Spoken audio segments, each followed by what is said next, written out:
All right, welcome back to ABC News Live as we count down the hours to tonight's ABC News presidential debate right here in Philadelphia. Donald Trump, now the presidential candidate with the most debate experience. He has 6 presidential debates under his belt, while Kamala Harris will essentially be the newcomer participating in a general election debate for president for the very first time. I want to turn now to Florida Congressman Byron Donalds. He's a Republican representing the Fort Myers area. Congressman Donalds, it's a pleasure to have you here with us today. Thank you for being with us.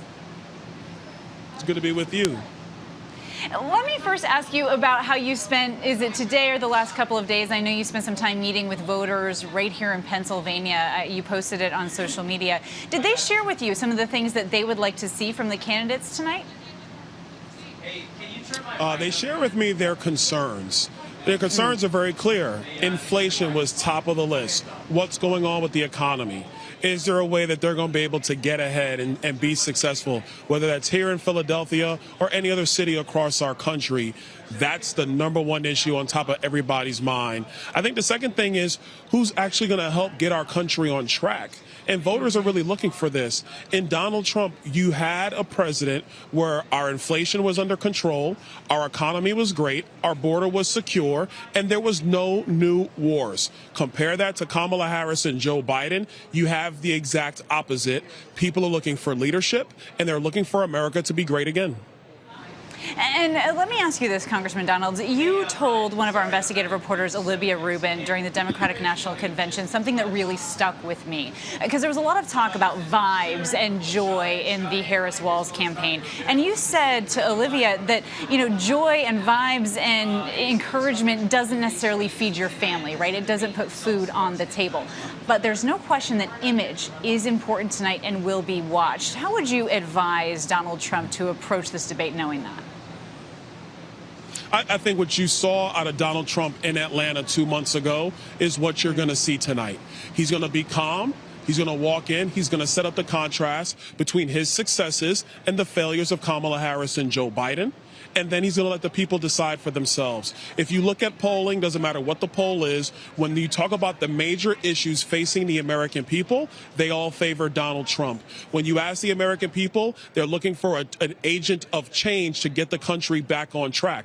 Well, that would obviously be Donald Trump, because Kamala Harris has been a part of this entire administration so far. So I think what people are looking for is what Donald Trump's going to deliver. Calm, cool, and collected. Be focused on policy. That's all he needs to do to be successful tonight.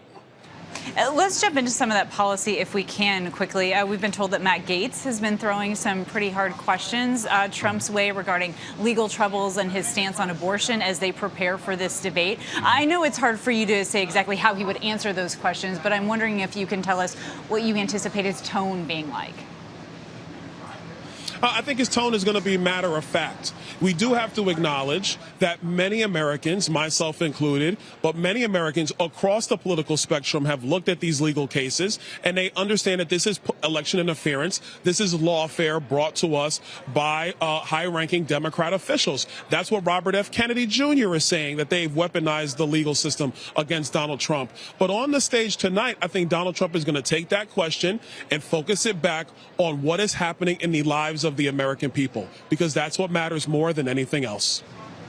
And we're showing a graphic as you're talking about how a lot of voters are saying they want to know a little bit more about Kamala Harris. They feel that they don't know enough about her, despite the fact that she has been vice president. And there's some Republicans, yourself included, that have called her an unserious candidate. But as we go into tonight, is that kind of characterization a disservice to Donald Trump, who needs to take this moment very seriously? And any disrespect towards her might not go over well with voters. I don't really think so, and here's why. For the first, 40 days of her campaign, she did one interview. It lasted all of 15 minutes that she spoke, and we didn't cover any new ground. She's mostly hid from the American people. This is why half the country is still trying to figure out who is the real Kamala Harris, because she's hiding. We have a situation now on her own campaign website. They finally put out an issues page just to find out that the campaign copied it from the Joe Biden issues page. That's a problem.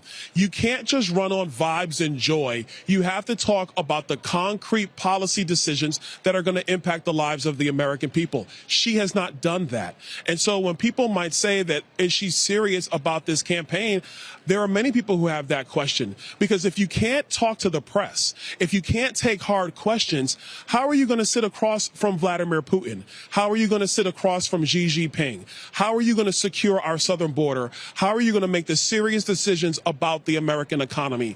It leaves voters with many questions to be asked. We know what Donald Trump thinks about these issues because he is an open book. He talks to the press almost every single day and explains himself very thoroughly about what he wants to do.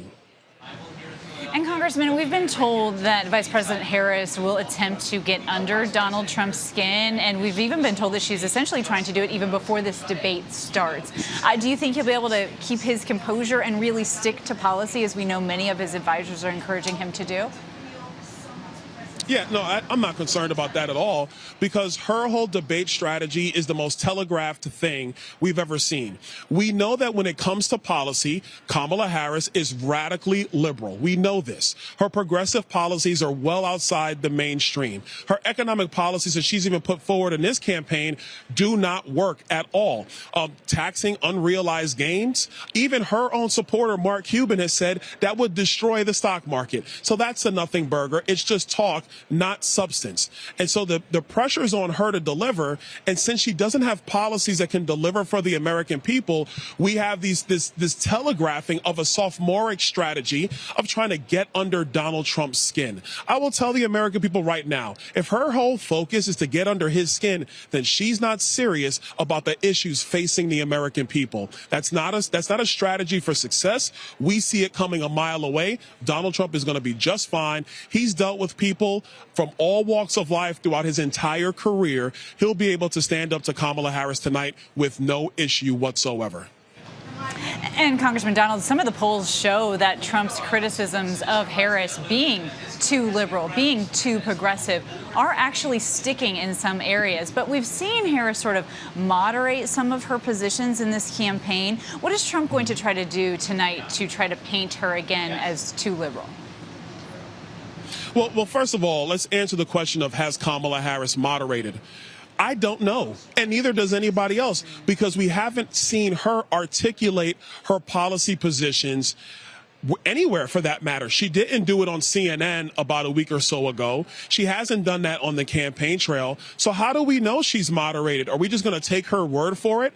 I don't think so. Having campaign staffers just put that out there, but she won't talk about it. She won't explain her transition from supporting the Green New Deal, being a co-sponsor, supporting Medicare for All, being a co-sponsor, having one of the most radical positions on border security in the history of American politics. That is her position. She filled out a questionnaire about that in 2019, which the campaign is trying to distance themselves from right now, even though they haven't unequivocally said no, that is not her position. So in terms of her moderating, that is not what's happened in this campaign. What she has been an expert in doing is hiding her positions from the American people. But that's why there's so many questions about who is the real Kamala Harris. I believe Donald Trump's going to answer that question tonight. Well, the American people certainly want clarity on the candidates and their policies as well, and how they will enact them. Congressman Donalds, I really appreciate your time and coming on with us today. Thank you.